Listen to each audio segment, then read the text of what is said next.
We've all been so focused on our face that we actually forget that our body is also part of the show.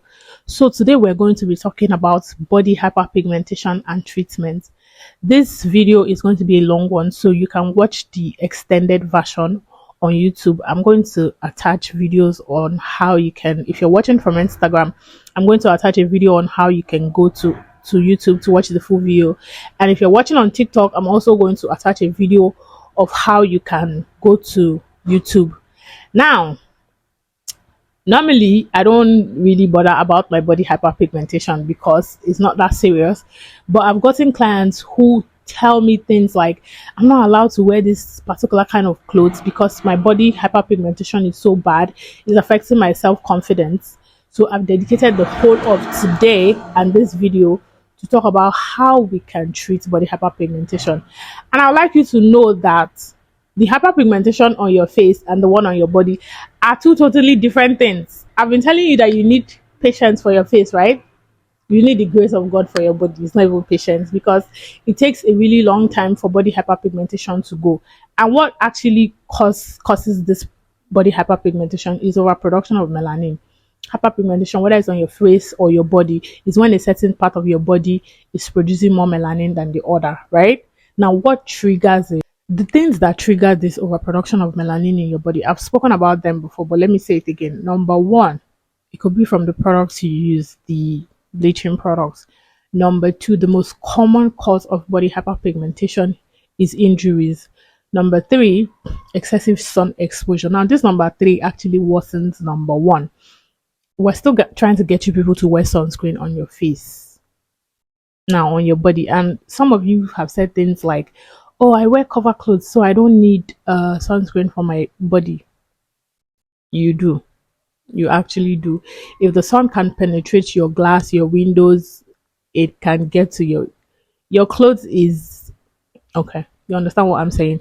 Now, treatments for this, there's so many treatments. It's not just skincare products. You can do chemical peel, you can do laser treatments. There's this other one, I've forgotten the name. I'll write it on the screen. But not all of us have the money to do this, right? Because body hyperpigmentation takes so much time to go. Some people do not even have the patience to start using products. And even if you use product, there's no guarantee that it's going to go 100%. Let me show you something. This is an injury I have on my hand. This injury has been here for like 10 years, even though I'm not paying attention to it. When you use products, it might get you to that point where you no longer feel insecure, but it does not necessarily mean all of it is going to go. Microdermabrasions, chemical peel, laser treatment, all of that is for people with severe, you even have to see a dermatologist so they can decide whether you need that. I don't think some of us have that type of hyperpigmentation that requires all that serious treatment. So for those of you that have hyperpigmentation that requires product treatment, this one is for you. You can use kojic acid. It's a lightening agent. It helps with hyperpigmentation on the body. Another thing is hydroquinone. There's this Palmer Skin Success product that is for anti-spot treatment. It's a body lotion. I recommended it for a few of you. And a lady told me the other day that it has hydroquinone.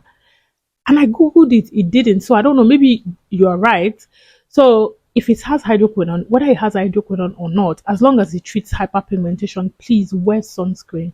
Any product that you're using to treat your body hyperpigmentation that has hydroquinone, kojic acid, retinoids, azelaic acid, wear sunscreen. Very important.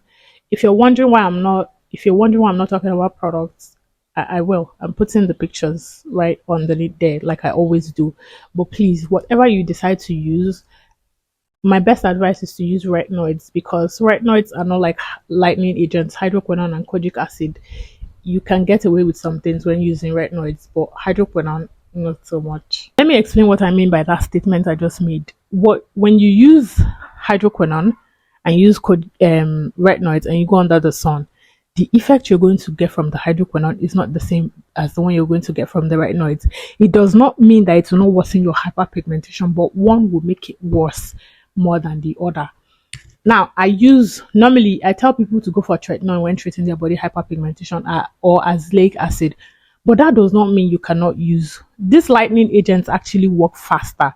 Kojisan and hydroquinone works faster, but If you don't know how to handle them, I would advise you go for retinoids and azelaic acid. Let me show you something. I have this injury on my thigh, right? I don't know if you can see that. It's right here. What I'm using to treat it is the retinoid serum that broke me out. You know, I stopped using it after it broke me out, and I've had it for like a year now. I'm using it for my injury, and it's actually healing it. It's not as fast as kojic acid will be. I'm not using kojisan anymore. It's not as fast as kojic acid will be, but it's healing. So please, if you know you don't know how to handle a lightning agent, don't use it. And very importantly, before I go, use these products at night. Then when you're heading out for the day, use sunscreen. I beg you people.